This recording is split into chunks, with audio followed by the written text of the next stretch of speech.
I've worked for Medina City Schools for many, many years, starting as a parent volunteer and PTO president, on into first grade classrooms, second grade classrooms, title reading programs, and eventually central office and building principalships. When my family and I moved to Medina way back when, we selected Medina because of the quality of education that was here for our own children. We were excited to move into the community. We were very, very excited about what the schools had to offer. Obviously, I've worked for Medina City Schools for quite a few years, and I have to tell you that I consider it a privilege and a blessing each and every day to get up and to come to work with the children, the families, and the staff that we have here in Medina. What an exciting outlook every single day brings to me. I am Kim Halleck. I am the principal at Northrop Elementary, and I am a proud graduate of Medina High School. I think looking back over the years, my family moved to Medina when I was 4, so I've been a product of this community and of the school system. And I think back to, even as a young child, I think I always knew I wanted to go into education, and that was in a large part because of the classroom teachers that I had growing up. I can still go through and name each and every teacher that I've had because they've impacted my life and had such a big part in helping establish who I am and my beliefs and my values. And so it was so much more than just the academics of education. At the high school, thinking back and playing sports and the clubs and the academics, and now I have 2 children of my own that are in the district, and I want them to have the same experience that I had growing up. My name's Cindy Grice, and I'm the principal at Waite Elementary, but I'm not only a principal. I guess I'm speaking today as a community member, but most importantly as a parent. As a parent of 2 boys who attend or will be attending Medina City Schools, and nothing I'm more passionate about, and that's being a great mom and providing opportunities for my kids. And I guess if I would survey all parents in Medina City Schools right now, asking them what do they want, what are their hopes and wishes for their kids, for their education, my guess is that probably there would be a very similar response, and that's that we want the best. We want the best for our kids. We want to know that we provided them with everything possible so that they are successful, confident, productive citizens. And there's nothing I want more as a mom is that my kids are prepared and successful. Leaving Medina and going away to college, obviously I came back because there is that sense of pride and that sense of wanting to give back, which I think is what Medina is all about. And coming back, I actually was a first grade teacher in the classroom in which I was a first grader. So talk about there's not many people that can say that. So it truly I value that, and I want to bring part of my educational experience to the students of Northrop, to the staff at Northrop. I've been in different buildings in different capacities as a teacher in this district. And now as a principal, I have an opportunity to kind of make a difference in my portion of the world, my portion of the community. And I value that. And so much of it is how I was raised, from not only my family, but obviously the staff that cared and supported me growing up. As I think about where we are right now in the schools, I know that I want my son walking into the schools to feel nurtured, to feel in an environment where people know him by name, whether it be the custodian, the secretary, the principal, his teachers can refer to him as his name, but because we've been there for 5 years and those relationships are formed. Families, we know the families of kids, and that is key right now, and I think that's what our schools are all about, it is that second family away from home. And that's something I value as a principal at Waite, but also as I look at it as a parent. We want to know also that our kids are reaching their full potential, that the teachers know them inside and out, know their strengths and their areas of improvement. We want to know that they have opportunities for enrichment if they need it. We want to know that they have opportunities for help if they need it, and that they can get the best quality education. I've been at Sydney Fenn for a couple of years now, and I've gotten the privilege to work with many great families coming through. One of the great things about our community schools is the fact that we get to meet each and every child, but we also get to meet their families, their younger siblings who are going to be going here in a couple of years, who get to come and eat lunch with us each day, come to the various events. Our PTOs have just been outstanding in the sense that they provide extra programming and extra opportunities, sometimes for the kids that would never ever see those programs. We have Medina Pride signs all around, but we need that to mean something, and the community is made up of all of these wonderful families, and we get to experience that each and every day here at school. That in itself right there is what truly makes us who we are, knowing the kids, knowing the families, and providing a great education to each of them. If we have to split up into different level type buildings, that's going to be something that truly will be gone, and quite honestly, as an administrator in the building, is going to be a detriment to the education that takes place for our kids. We won't know the families. We won't have as many opportunities with the volunteers to provide wonderful opportunities for each and every one of our children. There is a lot of research that's come out recently about the values of the neighborhood school. Actually, the research is based on the number of transitions that a child needs to make during their school career. Currently, we do have a transition between 5th and 6th grade. We have a transition from 8th grade to 9th grade. And we know all the feelings that kids go through when they're facing those big challenges and those big jumps.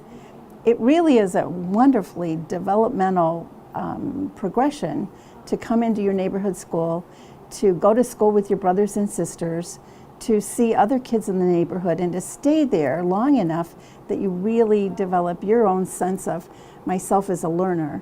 And then you're ready to go across town and interface with some other schools in that junior high, and then eventually to interface with all students in Medina in the high school.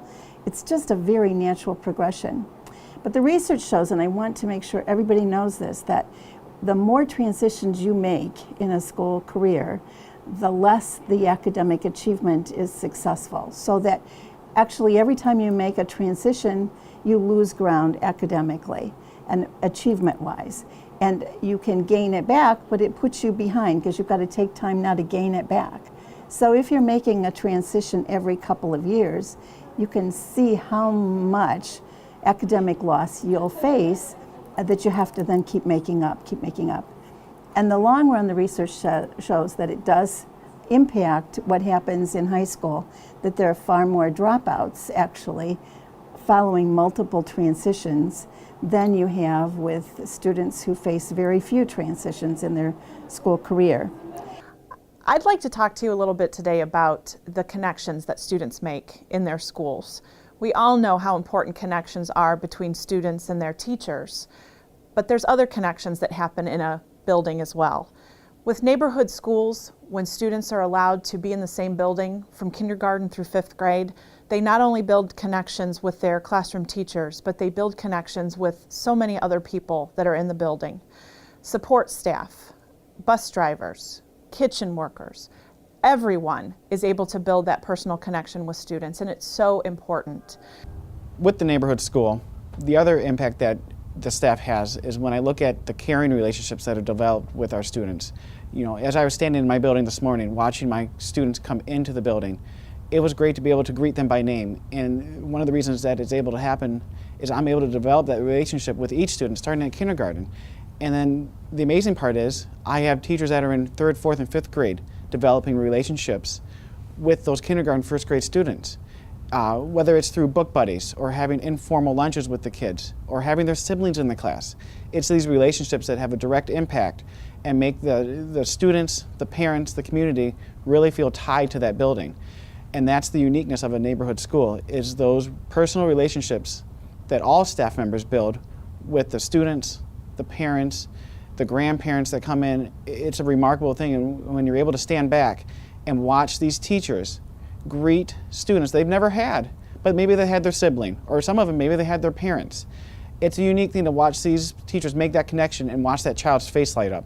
And it's amazing to watch this on a day-to-day basis, and I'm proud to say that that is something that makes Medina very unique, because you see that every day in these schools, and it is a remarkable thing to see. Hi, I'm Karen McGinty, and I'm the principal at Garfield Elementary School. And you may have heard our slogan around town, which is "Greatness begins at Garfield School." And that really is true. So many wonderfully great things happen each day at Garfield School. And the number one thing I hear from parents and from my students and from community members is that at Garfield School, you are literally enveloped in a feeling of love and support. Every day things change in our lives, but every day things change in children's lives based on the decisions adults make, situations in homes, situations in our community. But the one thing that children can always rely on is that they can come to school and they'll be greeted by the same teachers and the same cafeteria staff and that same bus driver each day, no matter what else changes in their lives. They can come to school and feel that love and safety that happens each and every day at Garfield School. So I ask you, when you're considering what choices you will make in November, think about your own children. Think about the children of Medina. Each day, we have thousands of cars that pass our building, and people don't get an opportunity to truly see what's inside of our walls. We have students who have gifted needs. We have students who have specific learning needs. We have classrooms that have 30 kids in them. We have classrooms that have 25 kids in them. We have some new staff members here. We have some veteran staff members here who have seen multiple principals and administrators through. One of the greatest things that happens within our walls that no one ever gets to experience is the fact that every single adult in this building, throughout any of our buildings, will stop at any chance we can get to provide a child an opportunity to further their education, whether it be through Title I programs and extra reading, or more importantly, through parent volunteers that we have come in to provide extra opportunities such as math games during lunch, or reinforcements after school, or math nights or game nights. We have so many opportunities that we give kids based on their individual needs that wouldn't be evident to people who are outside of our community or outside of our school walls. I do want to point out just a couple of things. And if you take a look at the amount of time parents can spend, if you're divided between, you have a first grader in this building and a second grader in that building and a fourth grader in this other building, dividing your time and energy up, the research shows just doesn't happen. You have 3 drop-offs to do, 3 different locations, 3 different drop-off lines to wait in, and then 3 different pickup lines to wait in to pick up your children. There are 3 PTO meetings to go to. There might be 3 father-daughter dances to go to. Things get more complicated, and it's because it pulls you in a lot of directions. The research shows that parent involvement is less when you move to a multiple transition system. I also worry a lot about the leadership opportunities and some of the intergenerational things that develop between kids, so that when we have 5th graders interfacing with 2nd and 3rd graders, they can be safety patrol, they can be student council, they can be other leadership roles in the building. And when you go to banded schools, you lose the ability to do that. I guess when you look at all the research, and I'd be glad to sit down and share it with anybody, anytime, just let me know. And I think every building principal feels the same way. We'd be delighted to share with you. It can be done, absolutely, but at the price of what?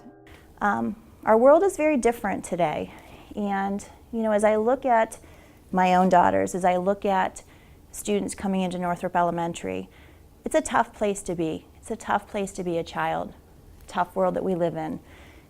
And I don't want to see us get away from teaching just about how to treat each other, how to have a conversation with each other, small talk, eye contact, there are things that I think sometimes we take for granted, but in an age of technology and just in an age where you have to do more with less, I think that some of those life lessons are hurtful to our students and how we're raising this next generation. Are they going to be able to interact with each other? Are they going to be able to appreciate each other's differences? I think about every day I take on this task as well as my staff. How are we going to build a rapport with our students? How are we going to reach each child and value their strengths and work on their weaknesses? And it's a daunting task with our numbers where they are in the classrooms, with the cuts that have been made and the support. It's a very daunting task. I want them to have the opportunities that I had because it made me who I am. We truly don't get a second chance to give them a good education. Now is the time. I want to know that every year of their education is the best possible. So in my eyes, as we look at where we are right now, it's not just talking about our hopes and wishes, it's a responsibility as a parent to provide them for this, because there's no greater investment of our time, our efforts, our resources, and that's in our kids. We have a duty as members of the community of Medina to offer these children the same love and the same support and the same opportunities that we enjoyed as children in our neighborhood schools, when we were greeted each day by those teachers that we knew cared about us. Even if they demanded a lot of us and it might have been a tough day, you knew they were there because they cared about you. And that is what Garfield School is about. That is what Medina City Schools is about. Helping children to reach their full potential and to enjoy all that life has to offer, whether it's within our community as contributing members of this wonderful city that we live in, or going out into the world and sharing everything that foundationally Medina will give to our children in the future. So I ask you to consider these things. Consider what we as a community can offer children in terms of the support and the opportunity that will carry them far into the future.